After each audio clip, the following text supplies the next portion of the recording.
Yep, I'm Captain Daniel Adams with the 2nd Bomb Wing, and I am the OSS Mission Planner. Adams is ADAMS.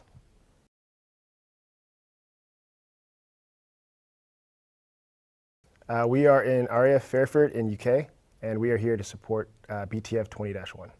So far, how I feel with supporting this BTF has been both rewarding and challenging. The rewarding aspect is integrating with the multiple partners that we have. Flying around the UK AOR is not a normal thing we do every day. However, these are some of the challenges that we like to prepare ourselves for in future events.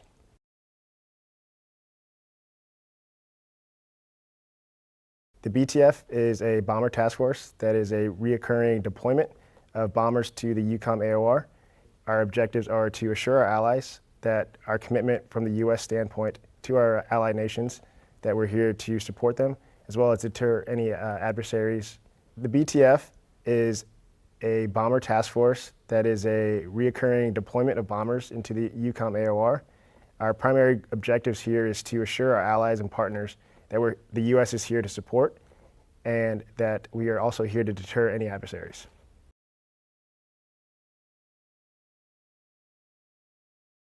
So the overall BTF construct is essentially uprooting key pieces of a known CONUS base and bringing all those personnel assets to include FSS, maintenance, ops, as well as security forces into EUCOM's AOR and essentially have a mini deployment base ready to go to meet all the objectives that's laid out by EUCOM.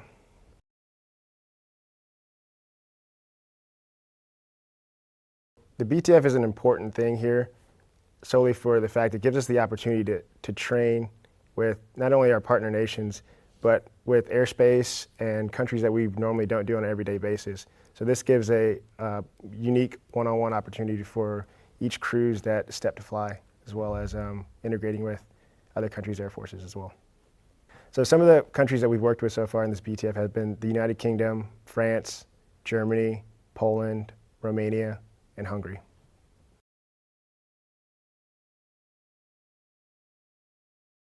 For the training with these other nations that I've mentioned, we've been accomplishing what we like to call fighter intercept exercises. So their Air Force and our Air Force integrates, and we accomplish different objectives.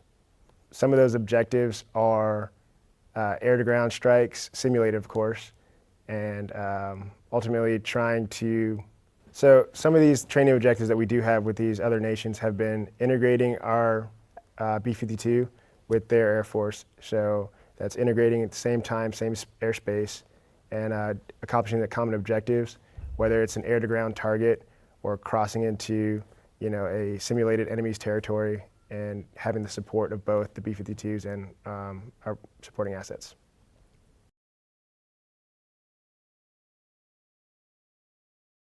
My daily duties here is I'm one of the operational mission planners. So I get to integrate personally with not only the air crews, but our host nation as well as our partner allies in integrating the B-52 into whatever EUCOM objective is. So from my experience with BTF so far, I'd like to say it's been extremely rewarding. I've been given the opportunity to work with multiple partners and allies during our stay here in the United Kingdom. And I've been exposed to a lot of different challenges, which ultimately we come about to overcome. And I've been very fortunate to have this opportunity. So as a weapons systems officer in the B-52, my job is multiple aspects. So primary duty is going to be responsible for navigation. And then ultimately the second one is going to be in regards to safe execution of any kind of weapons release. So the B-52 can release gravity weapons as well as smart bombs and cruise missiles.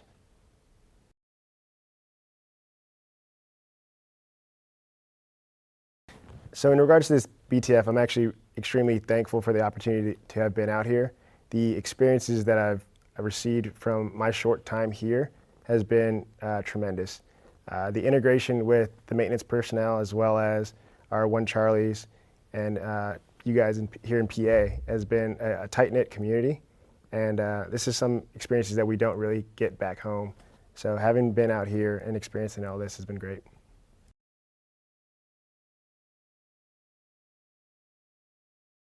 I'm Captain Sheikh. I'm the 96th Bomb Squadron Department of Weapons and Tactics Flight Commander, and also the Squadron Weapons Officer.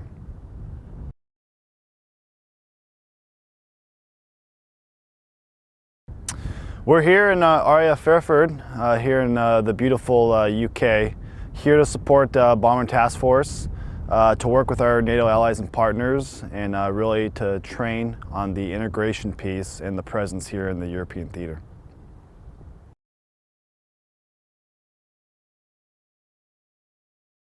As the weapons and tactics officer for the squadron, it's been great having the ability to educate, to mission plan, to train, teach, and execute with the rest of the crew force we have here.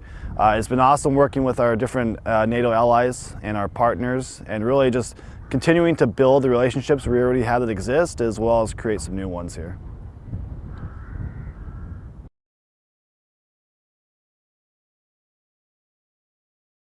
The Bomber Task Force, it's necessary to show our commitment to the NATO pact that we have with our allies and our partners, specifically in this region.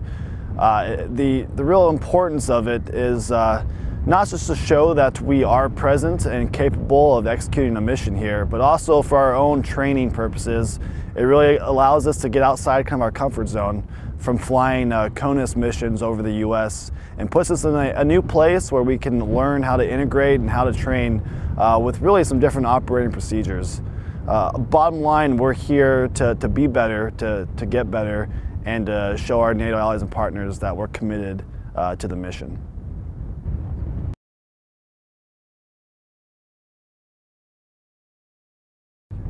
So we're measuring the success of our Bomber Task Force every day by the missions that we execute.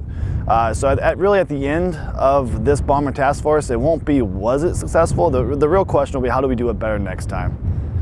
So bottom line, we measure it every day, and so far it's pretty successful.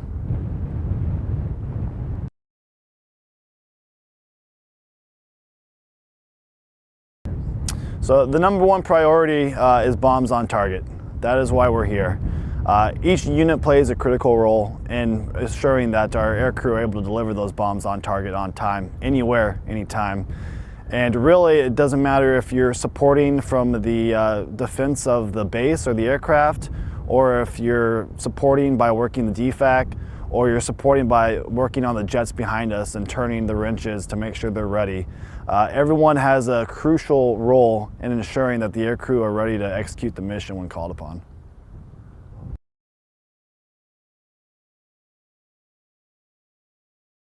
So the number of aircraft we brought with us was directly related to the planned missions and exercises we're going to conduct while here. So really the reason we have 4 aircraft is that was the number that fit with what we plan to do during this Bomber Task Force.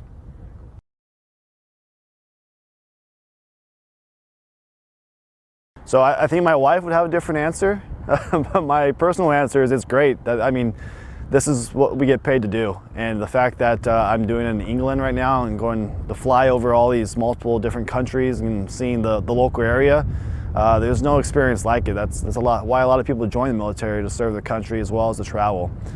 So the experience here, the ops tempo, it can be demanding at times, but I mean, it's ultimately rewarding when you get to operate in such a historical place like RAF Fairford and England in its entirety, and what it meant dating back to World War II.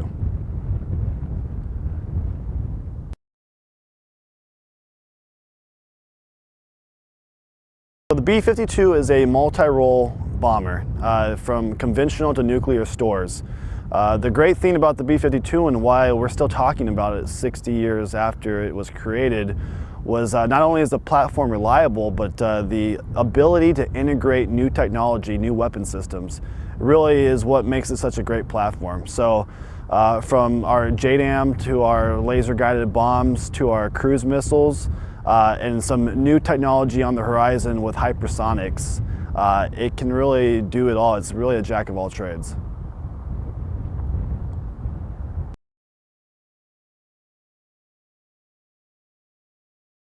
The B-52 will respond under the authority of the National Command. So if we are called upon by our own government and DoD, then yes, the B-52 will operate with devastating lethality.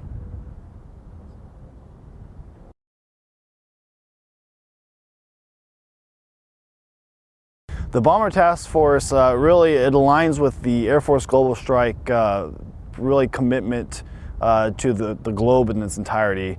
So to assure, deter, and strike, the Bomber Task Force was restructured in those words to really show that commitment, dedication, and the ability to strike anytime, anywhere.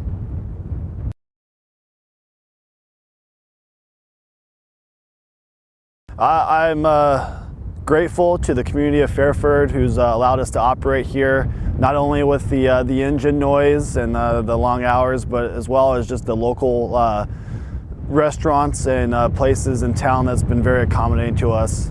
The mission here is awesome, the flying is great, and the beer tastes pretty good too.